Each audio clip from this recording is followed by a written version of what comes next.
ทำหน้าที่ของลูกวันนะบ่าวันเข้ากับเท้าเขาเป๊ะหรือแนวเลยต้มต้มผักต้มพักกาดขาว ต้มจืดต้มจืดทุกคนบ่มีมัน เออ กึบเขาก่อน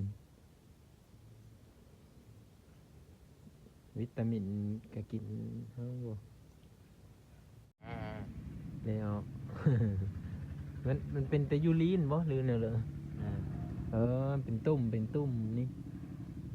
เป็นตุ่มแล้วก็ มันนี่ซบกับเป็นบ่ ชบ ฮุบลงเบออกเบสมมักนั่นแหละ ทำหน้าที่ของลูกวันนะบ่า วันเข้ากับเท้าเขาเป๊ะหรือแนวเลยต้มพักกาดขาว ต้มจืด ต้มจืดทุกคน บ่มีมะเขือ มีเสือมาเพชรอีกแซ่บบ่ปะเท้ามันย่อยสบายเด้เป็น ใส่ผักมา คือพักหน่อยนึงมีน้ำ กาดขาวเป็นแบบสดน้ำนี่กินข้าวกินเพิ่งก็ได้ปกติกินข้าวหุงบ่หรือว่ามันนี่บ่กินข้าวเลย กินแต่อาหาร มี สารอาหารเต็มเลยครับกับซีนบดกับเพาะได้กินอาหารมันก็เลย มันใน ดี ห้อง ใจแล้วมันตอนหับ อาหารมาแล้วซีนสวรรค์นั่นแหละ ซีนหนึ่งจันทร์ซีนสวรรค์อย่างดี ซีนสวรรค์นั่นเป็นกิน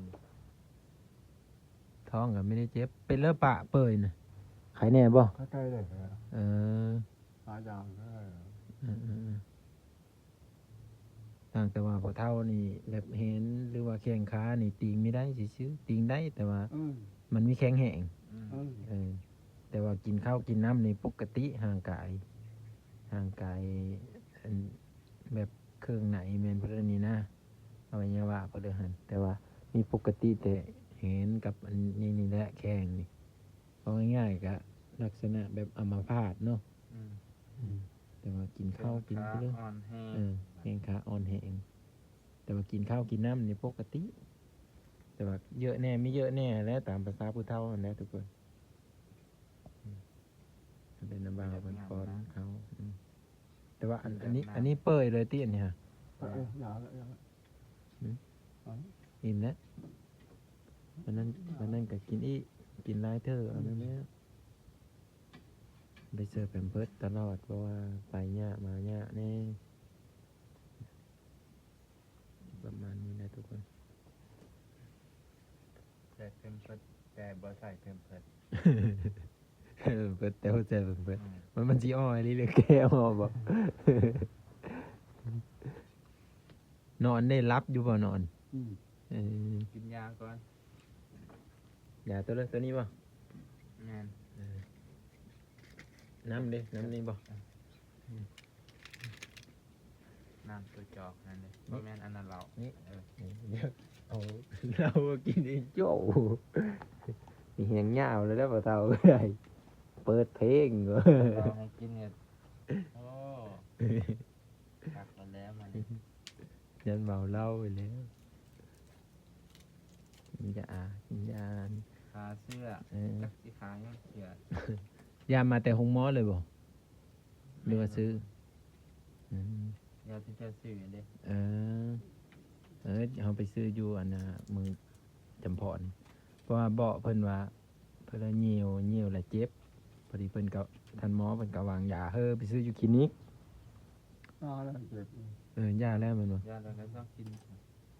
เอากินก้อนมื้อเดียว กินจนมัน กึบเฮาก่อนวิตามินก็กินเฮาบ่วิตามินทะเลเกาอาหารบ่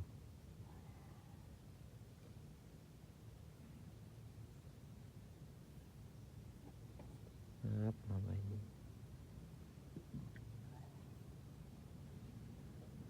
ครับบ่ เป็นหมอ เป็นหมอประจำปะเท่าได้ระบาวกัน มาแต่ไทยประมาณฮอตบอส2 ทิศ นั่นแหละ 2 ทิศทุกคน ยาตัวนี้ ทายาเซอร์ ยาดีแพ้ในปาก แต่ว่าทาเซอร์ได้อยู่เนาะ ได้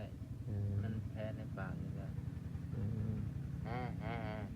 เลยออก มันเป็นแต่ยูรีนบ่หรือแนวเลย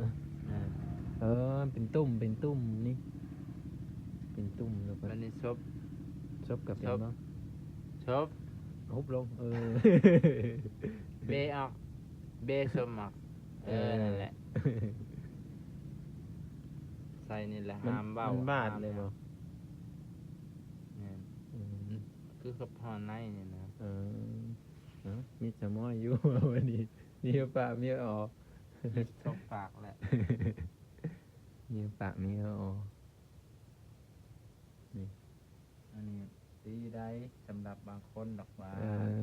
ผู้ถือก็ดี มันแห้งเฮาโลดบ่ เขาใส่แต่เขาใส่ก่อนนอนเพราะว่าเขาสิบ่เว้าบ่ปากเลย แล้วมันสิสมานแผลไปเรื่อย มันค่อยแห้งเข้าไป ๆ เนาะ อย่างเขาตัวแบบกินก็บ่เคยเขาบ่เคยกินก็เลยเคยติดแบบนี้ตอนเป็นยาคูดอกว่า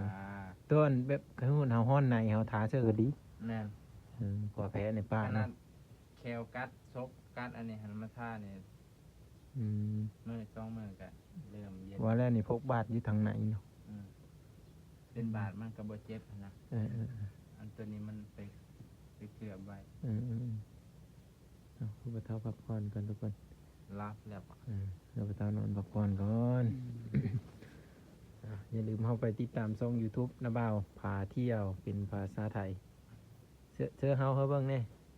นี่เสื้อนะบ่าวเฮาเบิ่งเด้อเน็ตมีบ่เดี๋ยววัน เอาออกบ่ เดี๋ยวเราสิขึ้นเด้อทุกคนเด้อเพิ่นกำลังตัดคลิปตัดนั่นอยู่นี่ก็ได้เดี๋ยวเพิ่นพอเท้านอนเพิ่นตัดคลิปต่อแล้วก็จังสิเอาYouTube ของน้าบ่าวขึ้นอยู่ทางข้างนี้เด้อทางเทิงนี้เฮาไปติดตามเพิ่นแน่เป็นกำลังเจอเพราะยังไม่ทันได้มีรายได้เพิ่นดอกทางน้าบ่าวก็ได้นะครับ หนาวหรือร้อน มีพอเท้าเว้าหรือว่าสิดาว เขาไม่ใช่เขย ยิงแก้ว ยิ้มจะได้ ประมาณนี้ จิ้มแฮวเคยจิ้มเลยเยอะจิ้มแฮวแล้ว นึกว่าเขียนผิดเลยพอบอก ถ้าไม่หลุดมัน ที่ประมาณนี้ เดี๋ยวพี่ อยู่ป่าอยู่ดงกันประมาณนี้แหละบ้านเฮือนกันก็เลยน้าบ่าวกับเบิ่งพอเท่าแต่ละมือเนี่ยทุกคน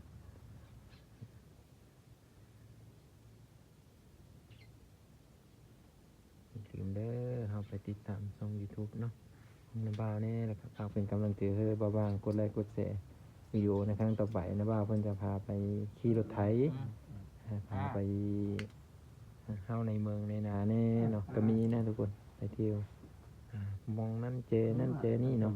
จะเป็นขี่รถไถไปเลยก็มีนี่คลิปเพิ่นกำลังออกมานี่เนาะเราติดตามเมืองได้ทุกคนได้อเขากำลังเฮ็ดทางอยู่บ้านตะแล้วไปติดตามเมืองเนาะแถวบ้านสลีเพิ่นเลยนี่ทางดีมาแล้วเราจะเห็นเนาะไป